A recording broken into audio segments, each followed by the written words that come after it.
अस्सलामुअलैकुम। I hope आप सब खैरियत से होंगे। आज का जो हमारा टॉपिक है, आज प्रोग्राम देखेंगे कि प्रोग्राम को लिखने का जो है हमारे पास क्या मेथड है और हम किस तरह जो है वो हमें कोई स्टेटमेंट दी हो और उसे हम उसका जो है वो हम सी प्रोग्राम लिख सकें।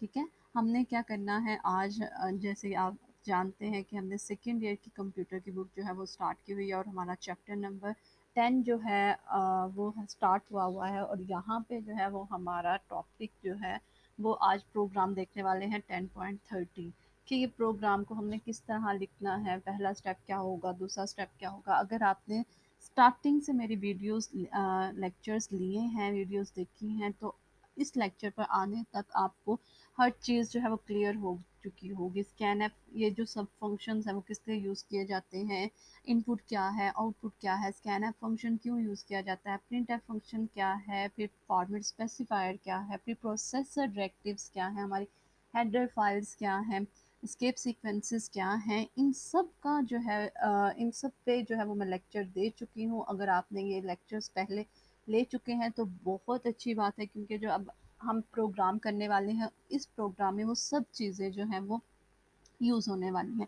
उन सब चीज़ों को एक्सप्लेन करने का पहले मकसद ये था कि जब हम प्रोग्रामिंग जो है वो स्टार्ट करें तो आपको हर चीज़ का मतलब समझ हो। प्री प्रोसेसर डायरेक्टिव क्यों यूज़ की जाती हैं, हेडर फाइल्स क्या हैं, ये सब अगर आपको पता होगा तो ये प्रोग्राम आपके लिए करने में बहुत आसानी होगी। सबसे चलिए स्टार्ट करते हैं। स्टार्ट करने से पहले आपसे एक छोटी सी रिक्वेस्ट है कि अगर आपने मेरे चैनल को सब्सक्राइब नहीं किया तो चैनल को सब्सक्राइब कर दें और साथ में लगे बेल आइकॉन को भी प्रेस कर दें ताकि आने वाली नई वीडियो का नोटिफिकेशन आपको मिल सके। चलिए जी स्टार्ट करते हैं।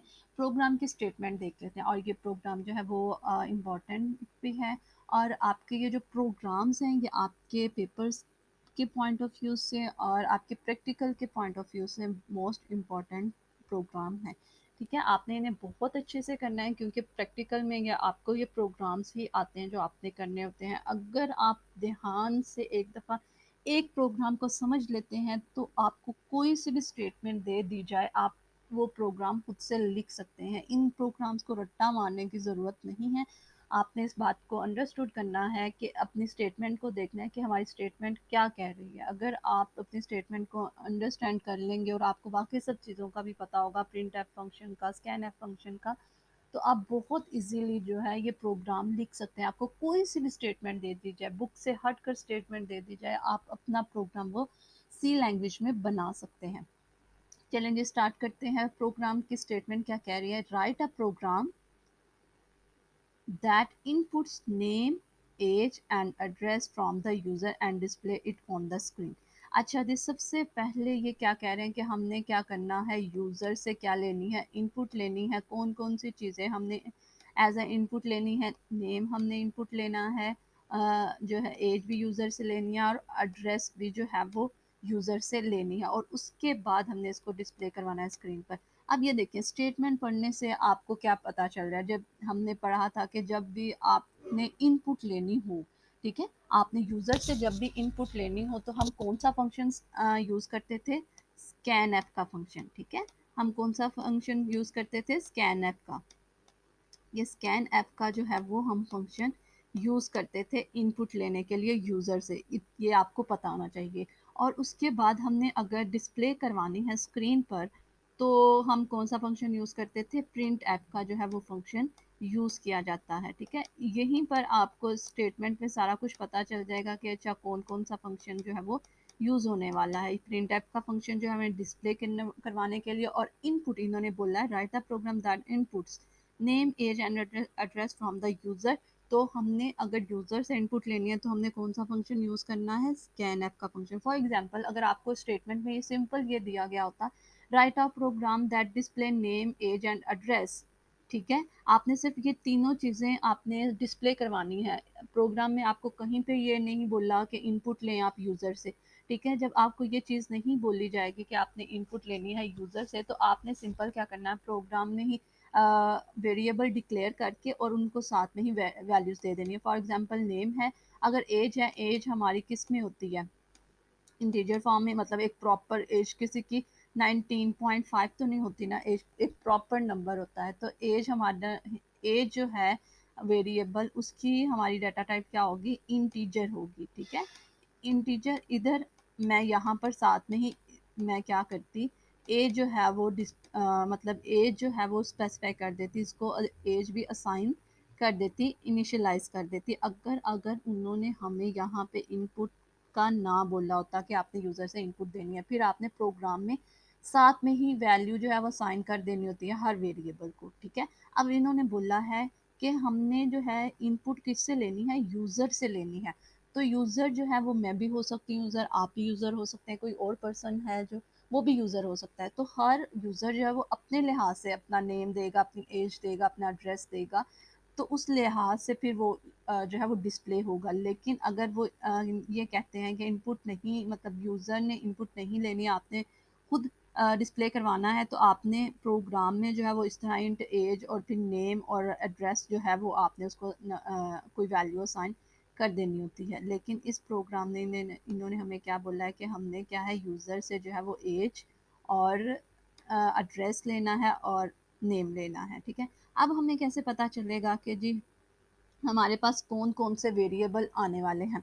देखिए, आपको जो है कौन-कौन से वेरिएबल्स हमने लेने हैं, ठीक है। अब आप कह रहे होंगे कि जब भी हम प्रोग्राम लिखते हैं तो वेरिएबल्स का हमें कैसे पता चलेगा कि ये वाले वेरिएबल्स जो हैं वो हमने लेने हैं। देखिए, आपके प्रोग्राम की स्टेटमेंट में ही आपको बता दिया जाता है कि आपने कौन-कौन से वेरिएबल लेने हैं और कितने वेरिएबल लेने हैं, ठीक है। ये देखें, ये नेम क्या उन्होंने क्या कहा है कि इनपुट लेनी है आपने यूज़र से, किस चीज़ की, नेम की, एज की, एड्रेस की। और जब भी हम यूज़र से कोई वैल्यू लेते हैं, ठीक है, तो हमने क्या करनी होती है, उस वैल्यू को किसी न किसी वेरिएबल में स्टोर करवाना होता है, ठीक है। एक बात आपने याद रखनी है कि जब भी हम कोई वैल्यू लेते हैं, तो वो वैल्यू कहाँ पर रखवाई जाती है, एक वेरिएबल में हमने उस वैल्यू को स्टोर करवाना होता है। ज़ाहिर बात है, जब हम वैल्यू लेंगे तो उसको किसी वेरिएबल में स्टोर करवाएँगे, तो हमें वेरिएबल जो है वो डिक्लेयर करना भी पड़ेगा, मतलब उस वेरिएबल की डाटा टाइप भी बतानी पड़ेगी, ठीक है। अब देखिए यहाँ पे क्या है जी, हमारे पास नेम है, एक नेम वेरिएबल हो गया, नंबर वन वेरिएबल ये हो गया नेम। नंबर टू, जो हमने एक एज भी लेनी है, तो मतलब फॉर एग्जाम्पल मतलब ये भी क्या हो गया, हमारे पास एक वेरिएबल हो गया। और एड्रेस भी क्या है हमारे पास, वेरिएबल। थर्ड जो है ये भी वेरिएबल हो गया, मतलब एड्रेस की भी तो कोई वैल्यू आएगी, ये भी किसी वेरिएबल में सेव होगी, एज की भी कोई वैल्यू आएगी, ये भी किसी वेरिएबल में सेव होगी, नेम की भी कोई वैल्यू आएगी, ये भी किसी वेरिएबल में सेव होगी। अच्छा जी, अब वेरिएबल का नेम आप पर है, आप पे डिपेंड करता है कि आप वेरिएबल का नेम कुछ भी रख सकते हैं। अब प्रोग्राम में नीचे आ जाते हैं हम। अब आपको समझ आ गई कि इस प्रोग्राम में हमारे पास क्या-क्या यूज़ होने वाले हैं। स्कैनफ फंक्शन यूज़ होगा, हमारे पास प्रिंटफ फंक्शन यूज़ होगा, हमारे पास 3 वेरिएबल्स हैं जो हमने यूज़ करने हैं, ठीक है। सबसे पहले आपने जो है देखा होगा, मैंने लेक्चर भी आपको दिया हुआ है कि हमने सबसे पहले अपने प्रोग्राम का स्ट्रक्चर लिखना होता है, सी लैंग्वेज का स्ट्रक्चर लिखना होता है। उस स्ट्रक्चर में हमें पता है क्या है जी, सबसे पहले हमने क्या करना होता है, प्री प्रोसेसर डायरेक्टिव्स इंक्लूड करवानी होती हैं, ठीक है।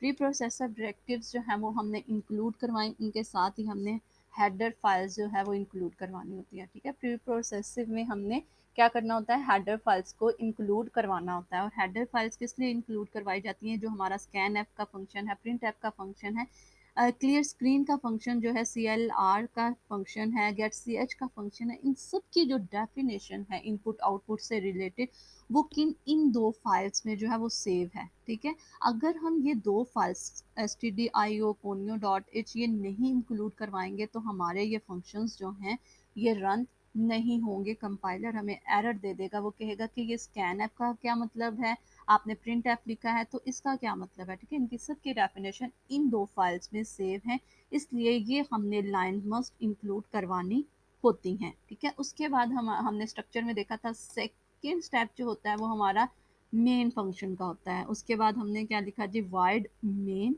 ये मेन फंक्शन जो है ये हमारा स्टार्ट हो गया। और हमने देखा था कि हमारी जब भी कंपाइलेशन होती है, एग्जीक्यूशन होती है प्रोग्राम की, तो हमारी एग्जीक्यूशन कहाँ से स्टार्ट होती है, मेन फंक्शन से जो है वो स्टार्ट होती है। अब हमने देखिए यहाँ मेन फंक्शन लिख दिया void में। अब यहाँ void क्यों लिखा है, void इसलिए, void जो है ये हमारे पास डाटा टाइप है, जैसे हमारे पास इंटीजर डाटा टाइप है, फ्लोट डाटा टाइप है, कैरेक्टर डाटा टाइप है, इसी तरह हमारे पास क्या है, void भी जो है वो एक डाटा टाइप है। void डाटा टाइप क्या करती है कि ये कोई भी वैल्यू बताती है कि कोई भी वैल्यू प्रोग्राम रिटर्न नहीं करने वाला। यहाँ पर void हमने इसलिए लिखा, आप मोस्टली प्रोग्राम्स में void ही लिखते हैं कि हमारे इस प्रोग्राम ने जो है वो कुछ भी रिटर्न नहीं करना, ठीक है। अब ये देखें, ये जो भी प्रोग्राम आपको मतलब आपका परफॉर्म कर रहा है, जो भी एग्जीक्यूशन कर रहा है, उसके बाद इसने आपको कोई भी वैल्यू यहाँ पर वापस रिटर्न नहीं करनी। जब हम आगे देखेंगे फंक्शंस का, फंक्शन से रिलेटेड प्रोग्राम्स देखेंगे, तब हम यहाँ देखेंगे कि यहाँ पे इंटीजर भी आएगा, फ्लोट भी आएगा, करेक्टर भी आ सकता है। तब आगे हम देखेंगे कि यहाँ पे वो क्यों आता है। लेकिन अभी के लिए आपने यहाँ पे याद रखना है कि यहाँ पे क्या हमने void main लिखना होता है। उसके बाद हमारी क्या होगी, प्रोग्राम की बॉडी स्टार्ट हो गई, ठीक है। प्रोग्राम की बॉडी स्टार्ट होगी। अब देखें, हमने वेरिएबल, मैंने बोला था हमारे पास कौन कौन से वेरिएबल हैं। वेरिएबल है नेम, एज और एड्रेस। अब इन वेरिएबल का नेम आप चाहें तो आप वेरिएबल का नेम भी रख सकते हैं। वेरिएबल का ये मतलब एज है, एड्रेस है, ये नेम भी आप वेरिएबल के रख सकते हैं। लेकिन अगर आप चाहते हैं कि नहीं, हम कुछ और रखना चाहते हैं वेरिएबल के नेम, तो आप कुछ और भी रख सकते हैं। लेकिन पहली बात ये कि आपने वेरिएबल के नेम वही रखने हैं जो अंडरस्टूड हो। मतलब आप वेरिएबल का नेम कुछ भी, मतलब ए रख देते हैं और उसमें नेम की वैल्यू जो है नेम एंटर करवा रहे हैं, तो फर्दर जब आपको दोबारा प्रोग्राम ओपन करके उसमें कुछ मॉडिफाई करने की ज़रूरत पड़ेगी, तो आपको उस टाइम पे याद नहीं होगा कि ये ए वेरिएबल मैंने किस लिए रखा था। इसलिए वेरिएबल का नेम अंडरस्टूड रखें कि जब भी आप वेरिएबल का नेम पढ़ें तो आपको समझ आ जाए, अच्छा इस वेरिएबल में मेरी इस टाइप की वैल्यू जो है वो सेव है। इसलिए हमने क्या किया कि हमने वेरिएबल के नेम क्या रख दिया, नेम, एज और एड्रेस। अब देखिए, हम हमारा नेम जो है वो किस फॉर्म में होता है, स्ट्रिंग की फॉर्म में होता है। नंबर ऑफ मतलब एनी नंबर ऑफ कैरेक्टर्स होते हैं। अगर कोई नेम है, इस तरह अस्मा है, ठीक है, तो ये क्या है, सिंगल करेक्टर तो नहीं है, ये कम्बिनेशन ऑफ करेक्टर्स है ना। तो हमने देखा था कि जब भी हमने कोई स्ट्रिंग टाइप का वेरिएबल लेना हो, तो ठीक है, कोई एनी नंबर ऑफ करेक्टर्स हमने डिस्प्ले करवाने हो, तो हमारी टाइप कौन सी होती है, हमने स्ट्रिंग टाइप का बताना होता है, ठीक है। सबसे पहले हमने लिखना होता है चार नेम, और स्ट्रिंग टाइप को डिक्लेयर करने के लिए हमने इस तरह लिखना होता है चार नेम, और ये ब्रैकेट, बड़ी ब्रैकेट्स लगानी होती हैं। और इसके अंदर आप चाहें तो आप बता सकते हैं कि हमारी स्ट्रिंग यहाँ तक हो सकती है, ठीक है। इसकी लेंथ, स्ट्रिंग की जो लेंथ है वो इतनी हो सकती है, इन्होंने 25 बताई है। आप मैक्सिमम भी रख सकते हैं, इससे कम भी रख सकते हैं। ये जो है ये आपके पास ऑप्शनल होता है, ठीक है। ये आपने मस्ट, जब भी आपने स्ट्रिंग किस्म की कोई लेनी है वैल्यू, तो आपने उसको डिक्लेयर करने के लिए चार, उसके बाद वेरिएबल का नेम, ये क्या है, हमारी डाटा टाइप है, ये क्या है हमारे पास नेम क्या है, ये वेरिएबल नेम रखा है।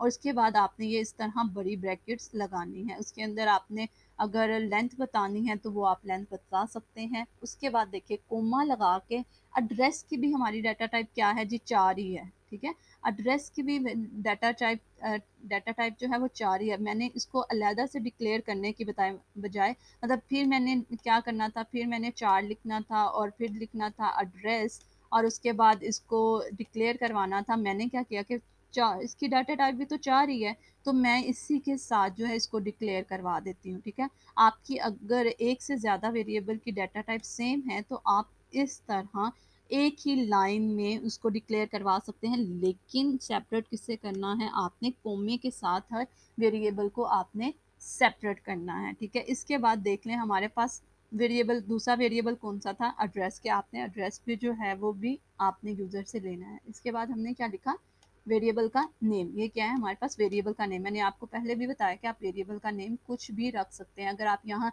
नेम की जगह एन रखना चाहते हैं, या कुछ और नेम रखना चाहते हैं, या एड्रेस की जगह ए रखना चाहते हैं, या डी, मतलब कुछ भी आप वेरिएबल का नेम रख सकते हैं, लेकिन अंडरस्टूड होना चाहिए नेम वेरिएबल का, ठीक है। उसके बाद उन्होंने इसकी लेंथ बता दी है कि जी इसकी लेंथ जो है वो 30 तक होनी चाहिए, ठीक है। अब देखें, उसके बाद हर स्टेटमेंट के लास्ट पे मैंने आपको बार बार बोला है कि यहाँ पे सेमी कॉलन हर स्टेटमेंट के बाद आपने मस्ट लगाना है। जब भी आपकी बॉडी स्टार्ट होगी, प्रोग्राम की बॉडी के अंदर जितनी भी नंबर ऑफ स्टेटमेंट्स, ये स्टेटमेंट्स आती हैं, उनके लास्ट में देख लें, हर स्टेटमेंट के लास्ट में जो है वो आपका सेमी कॉलन मस्ट आना है। बस दो चीज़ों पे नहीं आना आपका, एक तो प्री प्रोसेसर डायरेक्टिव के लास्ट पे सेमीकोलन नहीं आना, और मेन फंक्शन के लास्ट पे सेमीकोलन नहीं आना और ना ही इन ब्रैकेट्स के लास्ट पर आएगा, ठीक है। उसके बाद क्या है जी, हमारे पास एक क्या है, एज।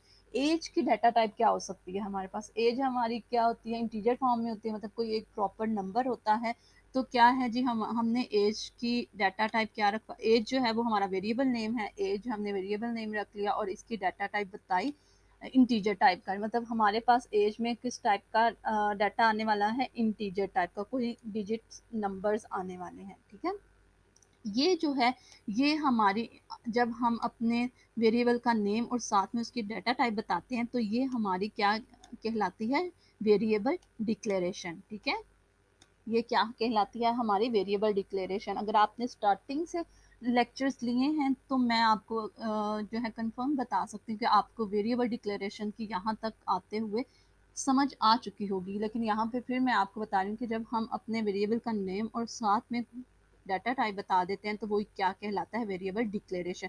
लेकिन साथ में इक्वल का साइन लगा के अगर मैं कोई वैल्यू साइन कर देती एज को, तो वो मेरी क्या कहलानी थी, वेरिएबल वेरिएबल इनिशियलाइजेशन कहलाना था, ठीक है। ये क्या है, हमारी वेरिएबल डिक्लेरेशन है।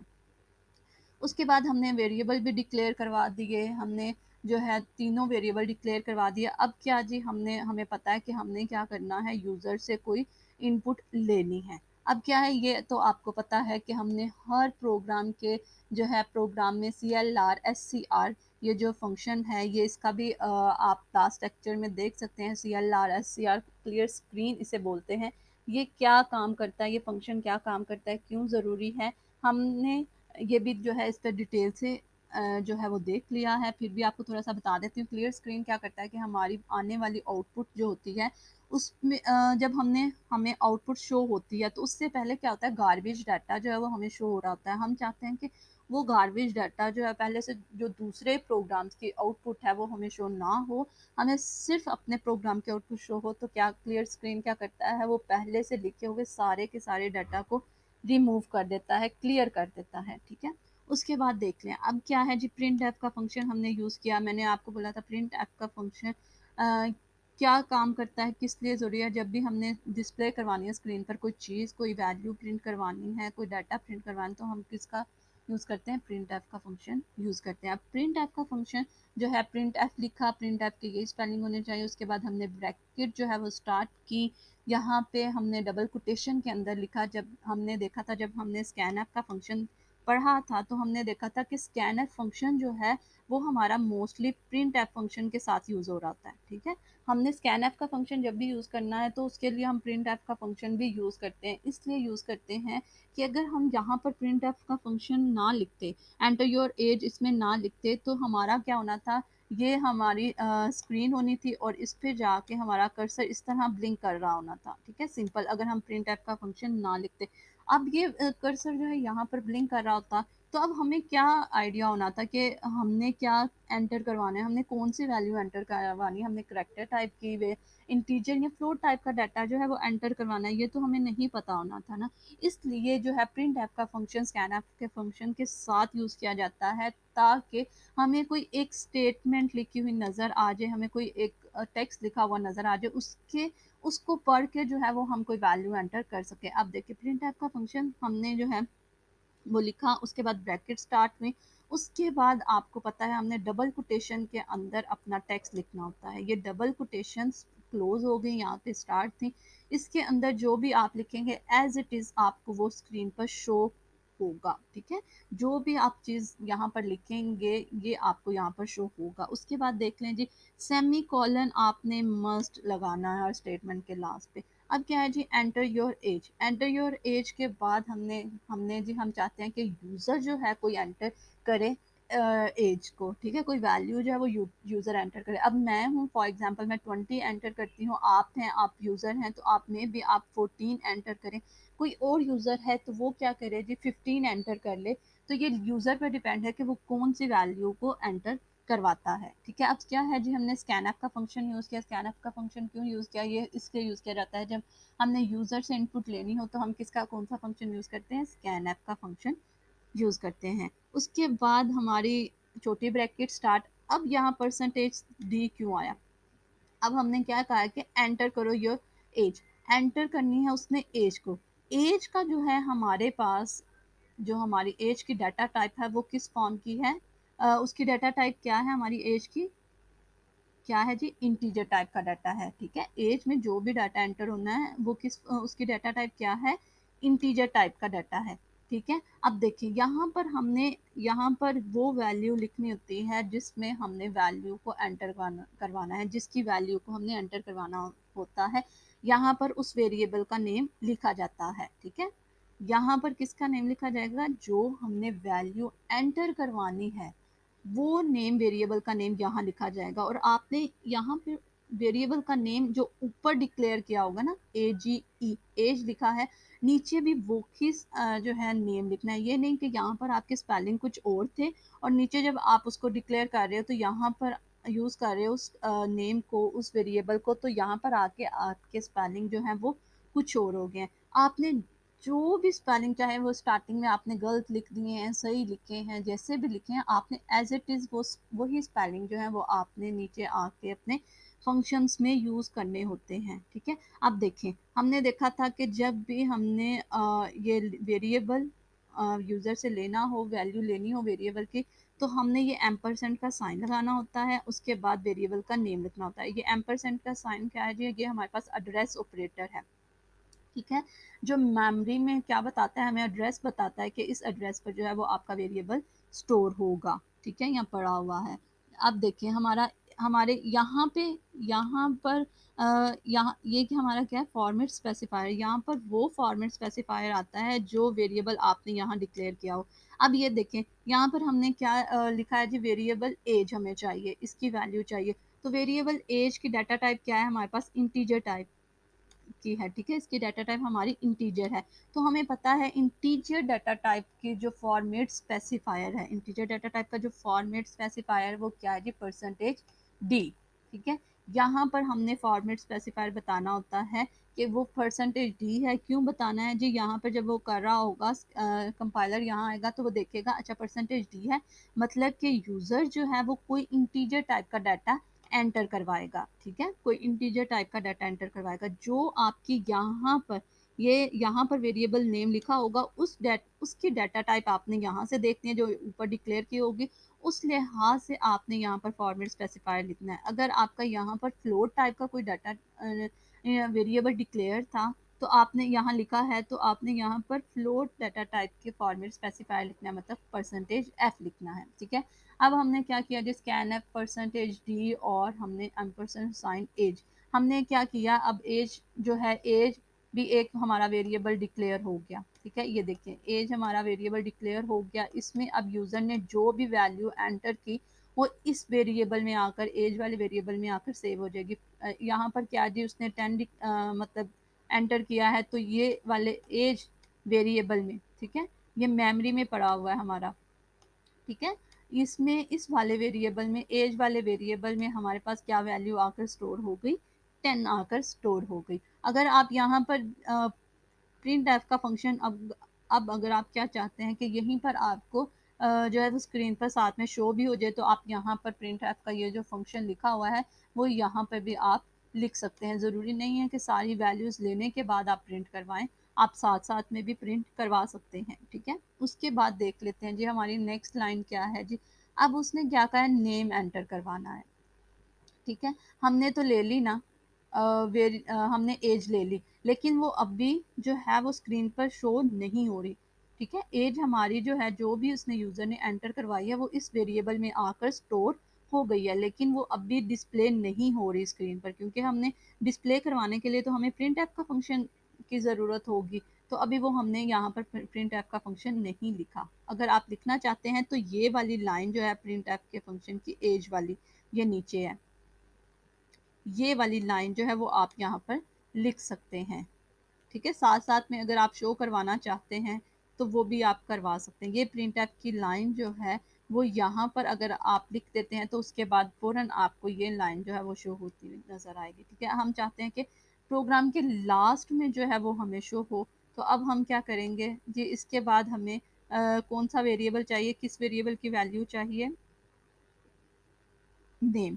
अब हमने क्या करवाना है, नेम एंटर करवाना है। उसी तरह हमने जो है प्रिंट एफ का फंक्शन स्टार्ट किया, ब्रैकेट्स लगाएं, उसके अंदर डबल कोटेशंस आपने लगाना नहीं भूलना, ठीक है। उसके बाद हमने किया जी एंटर योर नेम। अब आपको स्क्रीन पर वो एंटर योर नेम लिखा हुआ नज़र आएगा, ठीक है। उसके बाद क्या जी यूज़र ने क्या किया, एंटर करवा दिया। अच्छा, नेम आपको ये आपको एज इट इज़ लिखा हुआ नज़र आएगा। उसके बाद जब भी यूज़र एंटर करवाएगा तो कौन सा फंक्शन जो है वो रन होगा, यहाँ पे स्कैन ऐप वाला फंक्शन। उसी तरह स्कैन ऐप का फंक्शन लिखा जैसे ऊपर मैंने आपको एक्सप्लेन किया, सेम एज इट इज़ आपने यहाँ पर भी लिखना है। यहाँ पर देखें ये आपकी एक मिस्टेक है, यहाँ पर आपका एम्परसेंड साइन नहीं लिखा हुआ, ये आपने लगा लेना है, ठीक है। ये कोमा भी है, आपने ये बुक में मिस्टेक हो गई है, लेकिन आपने यहाँ पर एम्परसेंड साइन मस्ट लगाना है। ये हमने इसके स्कैन ऐप के सिंटेक्स में देखा था, ठीक है। अब क्या है, मुझे नेम चाहिए, तो नेम का वेरिएबल मतलब नेम की वैल्यू चाहिए ना मुझे। अब नेम के वेरिएबल की जो है हमारे पास नेम का वेरिएबल, उसकी डाटा टाइप देख लेते हैं क्या जी। हमारे पास उसकी डाटा टाइप क्या है, स्ट्रिंग टाइप का है, मतलब 4 है तो उसको लिखने का इस तरह, स्ट्रिंग में लेने का इस तरह का जो है वो मेथड है। अच्छा जी, उसकी वैल्यू हमारे स्ट्रिंग में आनी है, तो स्ट्रिंग जो है हमारे पास डाटा टाइप का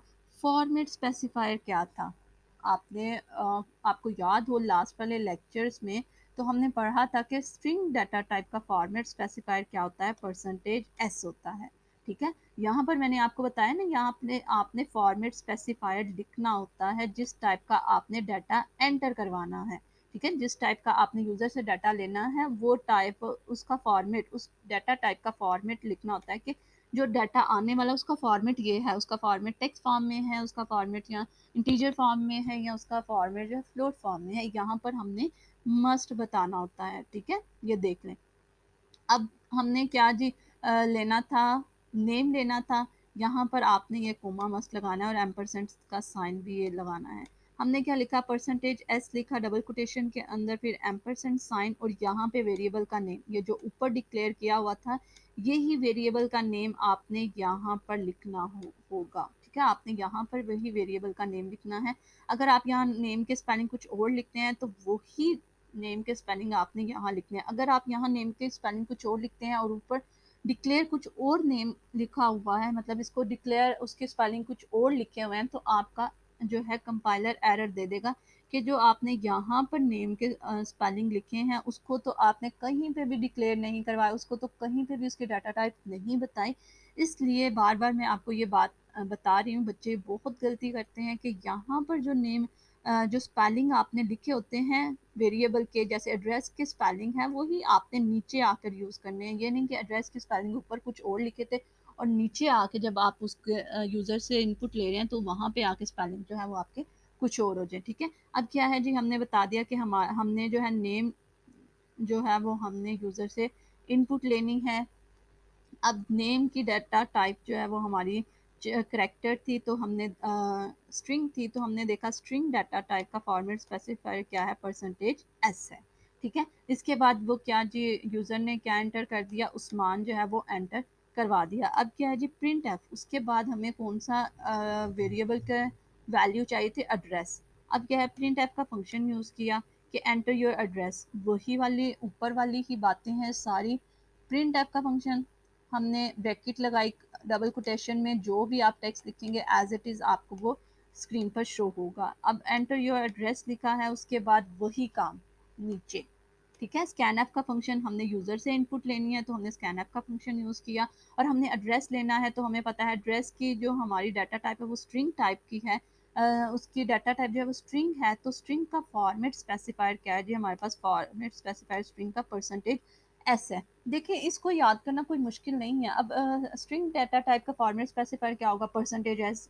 करेक्टर डाटा टाइप का फॉर्मेट स्पेसिफायर क्या होगा, फॉर्मेट जी परसेंटेज सी होगा करेक्टर का, ठीक है। अब फ्लोट डाटा टाइप का क्या, परसेंटेज एफ, मतलब फर्स्ट वर्ड जो है वो यूजर है। बस इंटीजर में क्या है जी, वो परसेंटेज डी है, इंटीजर का क्या है जी, परसेंटेज डी है, ठीक है। अब देखें आपने क्या लिखा है, हमें एड्रेस चाहिए, तो एड्रेस यहाँ पर आपने एम्परसेंट का साइन मस्ट लगाना है। ये आपकी बुक में मिस्टेक है, जो एम्परसेंट का साइन यहाँ पर नहीं लिखा, आपने लगा लेना है।